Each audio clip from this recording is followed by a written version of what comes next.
I want to also just thank all the students here for all their dedication. It's really gratifying when we start at the beginning of the year and we're just learning how to hold the bow.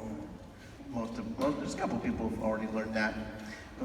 Or we're learning how to hold our instrument and make a sound to hear what it's like at this time of the year after 8-9 months of playing. So it's very gratifying to me. And I really believe, I've talked with Miss Anna Palima about this, the general music teacher at McDonald, and we really feel like there's especially talented musical students at McDonald for some reason. So we're very lucky.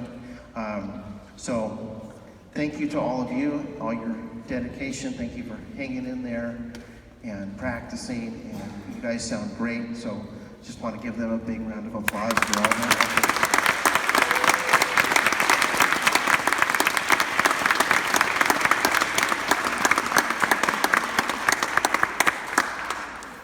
Okay, and we want to make sure, after we finish our last number, everybody please pitch in and stack a chair. I think the racks are back here, and music stand racks are over here. So if everybody can just do one or two, that'll make the process go really quick. I've probably forgotten some. Oh, music students, there's still lessons after our concert. There's 3 more lessons. So keep bringing your instrument. We're gonna work on some new things and have fun. I know we probably left something out, but if you have any questions, you can always email me, of course. Thank you all for your support. I'm glad to see so many people turn out, even though Taylor Swift concert is tonight. It's great. Thank you for everything. So we're gonna play one all together, and so this is Fidgets. Have a great night.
Sorry, there's no encore, but yeah, if you could help with the chairs and stands. Thanks, everybody. Have a great night.